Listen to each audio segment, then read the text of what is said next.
বেহায়া নারী, কোন বেপর্দা নারী নারী না, বেহায়া মহিলা মহিলা না। এই জন্য বেপর্দা নারী মনে রাখবেন, তারে মহিলা বলে না, তারে নারী বলে না, সে ভিন্ন কিছু, হয় প্লাস্টিক, নয় রাবার, নয় অন্য কিছু, সে প্লাস্টিক সামগ্রী। নারী বলে তাকে ইজ্জতের কদর করে যে, সতীত্বের কদর করে যে, নারী বলে তাকে পুরা দেহে হায়া লজ্জা থাকে যার, নারী বলে তাকে আল্লাহর রসুল বলছে আওরাতুন, নিজেকে গোপন রাখে যে, আড়াল রাখে যে, লুকিয়ে রাখে যে, হীরা মণি মুক্তা রাস্তায় ফেলে দিতে নাই। রাস্তার পাথর তো পিচ ডালা যে কাজ করে, এগুলো না রাস্তার পাথর, হীরা মণি মুক্তা ওগুলোও পাথর, কিন্তু সেটা রাস্তায় ফেলে দেয় না। ডায়মন্ড রাস্তায় ফেলে দেয় না, নারী হীরা, নারী মণি মুক্তা, নারী ডায়মন্ড। এজন্য নারীকে আগলে রাখতে হয়, পর্দায় রাখতে হয়, লুকিয়ে রাখতে হয়, আড়ালে রাখতে হয়, গোপনে রাখতে হয়। আর সেই আড়ালে থাকা নারী দুনিয়াতেও দামি হয়, আখিরাতেও দামি। এজন্য রাবেয়া বসরি আজও দামি, আদো দামি, মা ফাতেমা আজও দামি, আয়েশা আজও দামি, হযরতে খাদিজা আজও দামি। আর এই মাঝখান দিয়া এই 1400 বছরের মধ্যে যত সুন্দরী, যত রূপসী, যত বেহায়া নারী কত রঙে রসের ঘুইরা জীবন শেষ করছে, কত পুরুষরে দেখাইছে, কত মানুষকে দেখাইছে। ওই বেহায়া বেপর্দা নারীর নাম আজকে কোনো কুত্তাও লয় না, কুত্তাও লয় না, কুত্তাও লয় না,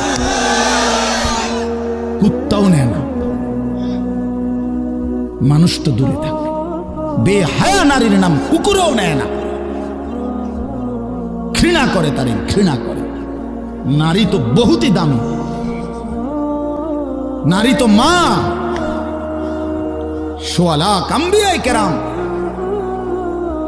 সমস্ত নবীরা নবীর মায়ের পেটে আসছেন, আউলিয়া সাহাবা ওলামা, যুগে যুগে এক কোটি কোটি ইমানদার নেককার আল্লাহর প্রিয় বান্দা সব তো মায়ের গর্ভ ধরে এসেছে, ঠিক না? তো মা কতটা দামি, নারী কতটা দামি, নারী কতটা দাম। আহা বোন, সে বুঝল, সে সামান্য এক ফালতু ছেলে, যে ছেলের কোনো চরিত্র নাই, যেতে কেমনে মোতে এটাও কইতে পারে না, এতে খারাইয়া মোতে না বইয়া মোতে না আটতে আটতে মোতে। এই অপদার্থ জানোয়ার, একটা চতুষ্পদ প্রাণীর মতো যার জীবন, এই বখাটে দুশ্চরিত্র রাস্তার মানুষকে দেখাইবার জন্য যেই মেয়ে, যেই নারী বেপর্দা চলে, তার মতো নিম্ন রুচির মানুষ আর কে হইতে পারে মিয়া? আরে বেডি, কারে দেখাইতে বাইরে গেলি? কি বাইজিদ বুস্তামিরে দেখাইতা? তুমি যে বেপর্দা বাইর হইলা, তোমার রূপ যৌবন দেখবে কেডা? জোনায়েদ বাগদাদি নাকি? কথা কয় না তো? যেই পুরুষগুলো দেখবে রাস্তায়, যেই ছেলেগুলো তোমারে দেখা, তাদের কোনো আখলাক নাই, তো তারা এই বেপর্দা নারীকে দেখে কি মন্তব্য করবে? দিলে কল্পনা করবে কি? যদি সেই কল্পনার রিপোর্ট আইতো আলটা, তাহলে না বুঝা যাইত। বুঝেন নাই কথাটা? একজন বেহায়া মেয়ে, বেহায়া নারী যখন বেপর্দা যায়, তো মনে করেন 30 জন পুরুষ তারে এখান থেকে দেবিদ্বার শহর মানে উপজেলা পর্যন্ত যাইতে গিয়ে তারে দেখছে, ধরেন এই 30 বেড়া এই বেডিরে লিয়ে কি ভাবছে, এটার যদি একটা রিপোর্ট আইতো,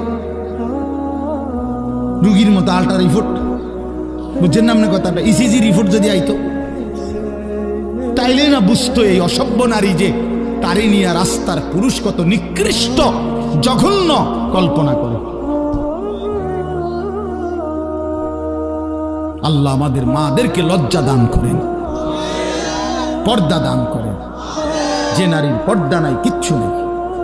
ইজা লাম তাস্তাহি ফাসনা মা শিতা, নবীজি বলছে তোমার যখন কোনো হায়া নাই, আল্লাহর কসম, এটা হাদিস, নবীজি সাল্লাল্লাহু আলাইহি সাল্লাম বলছে যখন কারো লজ্জা নাই, সে যা ইচ্ছা তাই করুক,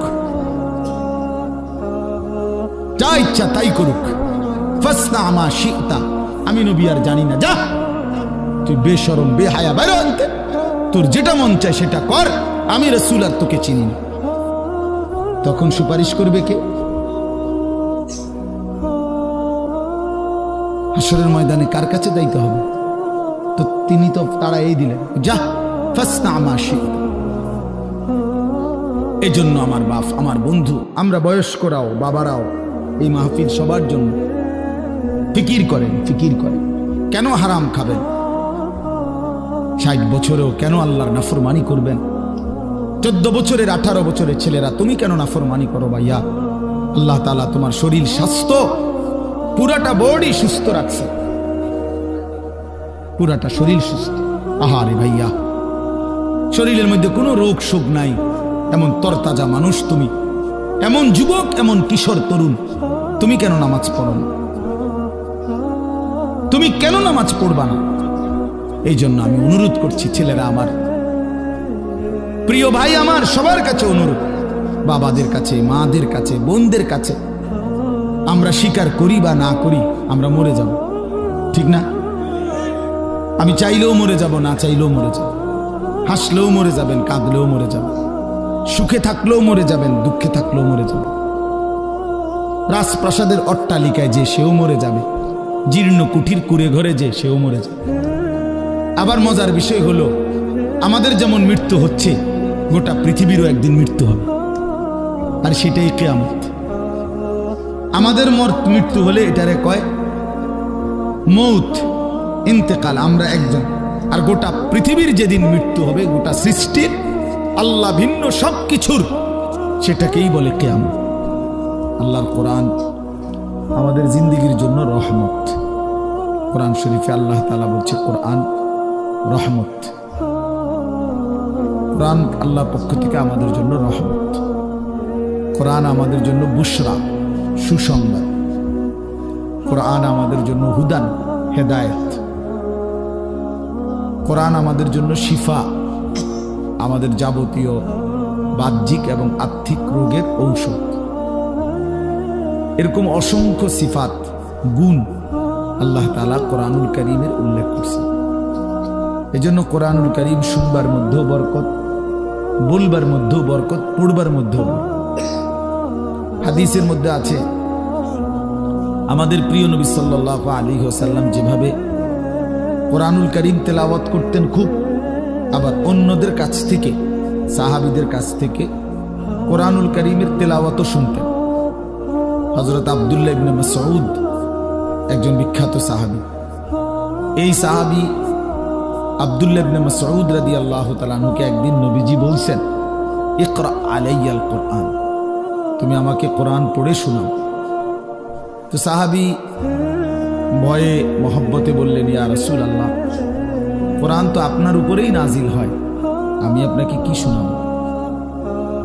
আদবের কারণেই বললেন যে নবীজির সামনে কোরআন পড়া এ তো জানতেন বিষয় না।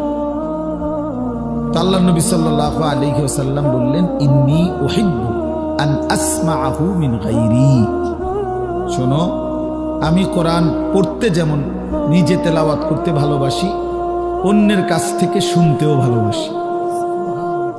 তাইলে বোঝা গেল কোরআনুল কারীম পড়তে পারা, শুনতে পারা, বলতে পারা সবটাই সৌভাগ্য, সবটাই বরকত। এজন্য মেহেরবানি করে মনোযোগ দিয়ে, আন্তরিকতা নিয়ে আমরা ছোট বড় সবাই, পর্দার আড়ালের মা বোনরাও আল্লাহর কোরআন শুনেন, তাইলে বরকত হয়। যে সমস্ত ছেলেদের হাতে, এই হাতে যেই মোবাইলগুলো, এগুলা ভাই নামায় ফেল। যাদের এরকম হাতে ধরা মোবাইল রেকর্ডের জন্য ধরে রাখছ, আল্লাহর ওয়াস্তে আমার এই কথাটাকে মানো, ভালো হবে।